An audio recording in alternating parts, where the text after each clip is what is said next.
I've said since the beginning of this channel that I believe it's perfectly moral for the people of Europe to have a say on the future of their continent. The mass immigration figures are now so high in almost every European country, and the people's increasingly becoming a minority in their own towns and cities, that it seems more than a legitimate question to ask. Yet for years now, if not decades, if you even so much as moot that question, you're treated as some Hitlerian psychopath by foaming at the mouth crazed progressives who despise you for simply even thinking of these things. Now that seemed to be enough to keep many people quiet, but I think increasingly many people are starting to think, don't the Europeans, the people who created so much in the modern world, who have such ingenuity and talent and drive, don't they deserve a say on the future of their homelands? While this question was once on the fringes, it's now starting to be mainstreamed, none other than by Tucker Carlson. He was once a mainstream conservative stalwart, but here he is talking about this very issue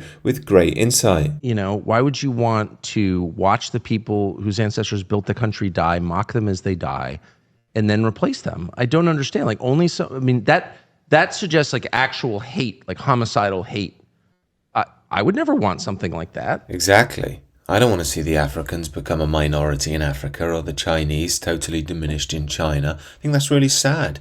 Yet when it comes to Europe, when I think the same, why does that make me some fascist psychopathic nutcase? For anybody, and by the way, it's not just the United States, it's happening all over the Western world. Yeah. The people whose ancestors built these countries are dying and they're being replaced. And it's like, why would you want to do that? There's something very heavy going on. You know, I mean, go to Sweden, go to the UK, go to London. I mean, it's shocking. And I don't, at this point, care if you're not allowed to notice it or if you're racist to notice it. It's happening in Ireland. Ireland was never a colonial power. Like in the United States, they're like, well, you have to put up with this because you were mean to Puerto Rico or something, or you know what I mean? Or you've used too much carbon, so you have an obligation to allow all of Central Africa move to your country and give them housing vouchers. Okay. But Ireland never did anything to anybody. Ireland was oppressed by Great Britain, actually. Right. It was never a colonial power. It sat out an entire there world war. There are actual movies about it. No, yeah. Exactly. Yeah. They suffered a potato famine. So why are you doing this to the Irish? They are the indigenous population of their island. And you're watching them die and replacing them with people from the third world. On what basis are you doing that, George Soros? Actually, like, what's the real answer? Now, why this is happening to us all is the big question here. And everyone can have their theories and so forth. But I believe we need to ask this question calmly and confidently. This question needs to be mainstreamed. It is far from unethical. It's completely rational. And we'd let any other group in the world ask that question. Now, of course, they'll call you a racist and a fascist at first, but if you're perfectly calm, show that you're not full of any hate, show that you just want to know the reasons why, they will look increasingly stupid. If you can finally pierce the wall of them yelling racist, I'd love to know what they actually think. Do they believe we're supposed to embrace some post-racial, post-ethnic, post-national world?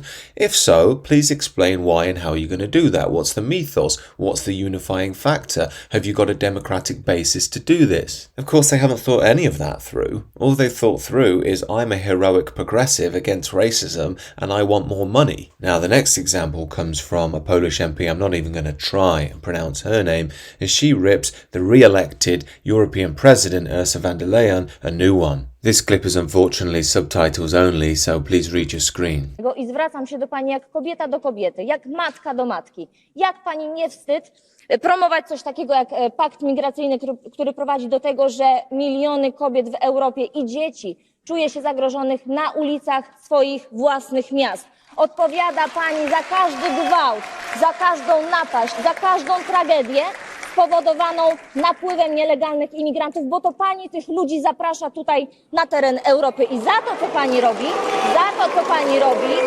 powinna pani trafić do więzienia, a nie do Komisji Europejskiej. Of course, all of a sudden you don't have to believe all women when it's our new arrivals that are under the microscope regarding their sexual behaviour. And just finally, a personal anecdote. I'm back in a town near to Leicester at the moment where I grew up. And I'm here with my wife and son, taking them back to see some family.